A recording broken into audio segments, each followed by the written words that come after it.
तो आज का टॉपिक है हमारा चैप्टर 3 जो है इंटरवीनिंग वॉवल्स एंड पोजीशन.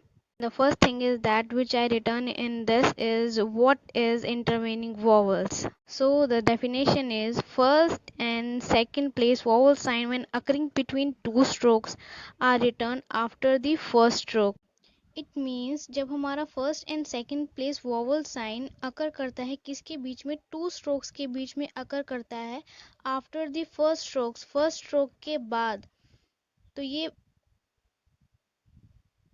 ये बात हो गई हमारी फर्स्ट एंड सेकंड प्लेस की. बट अगर हम बात करें अपने थर्ड प्लेस की तो उसमें हम कहते हैं कि vowel sign are return before the second stroke at the end. It means जो हमारे थर्ड प्लेस के वॉवल साइन है हम लिखते हैं कब, सेकंड स्ट्रोक के पहले, बिफोर यानी पहले, सेकंड स्ट्रोक के हम पहले लिखते हैं और कब लिखते हैं, एट द एंड में लिखते हैं. तो इन्हें हम थोड़ा और समझ लेते हैं इनके एग्जाम्पल के थ्रू जो आपके सामने है. तो पहला एग्जाम्पल है हमारा टॉक जो हमने यहाँ पे लिखा है. तो हम टॉक कैसे लिखेंगे,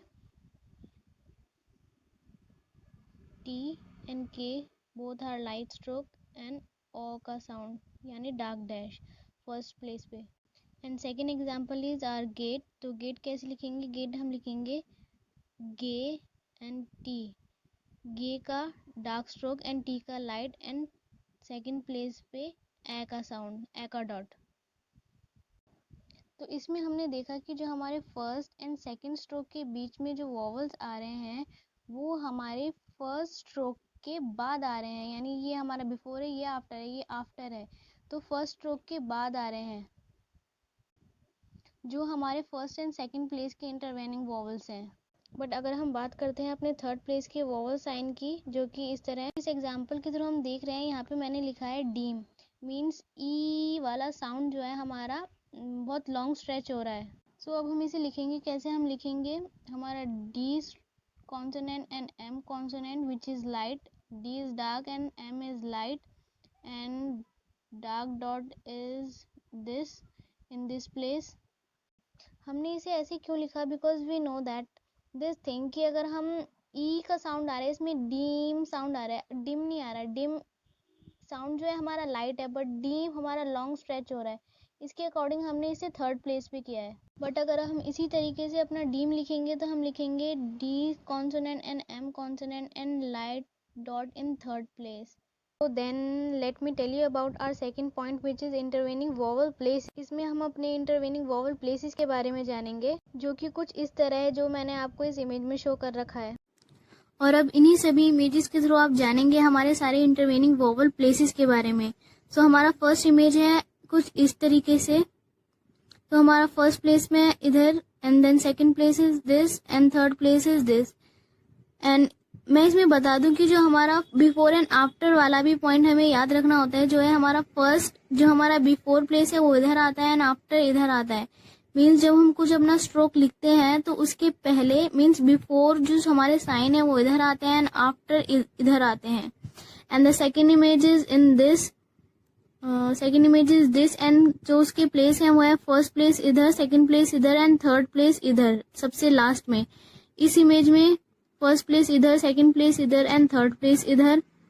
एंड इस इमेज में फर्स्ट इधर, सेकंड इधर एंड थर्ड इधर. At last but not the least third is, हमारी ये जो लास्ट इमेज है वो हमें ऐसे शो कर रहा है, कुछ इस तरीके से बन रखा है जो इसमें हमारा फर्स्ट पॉइंट इधर है, सेकंड इधर है एंड थर्ड हमारा इधर शो कर रहा है हमने सबसे लास्ट में.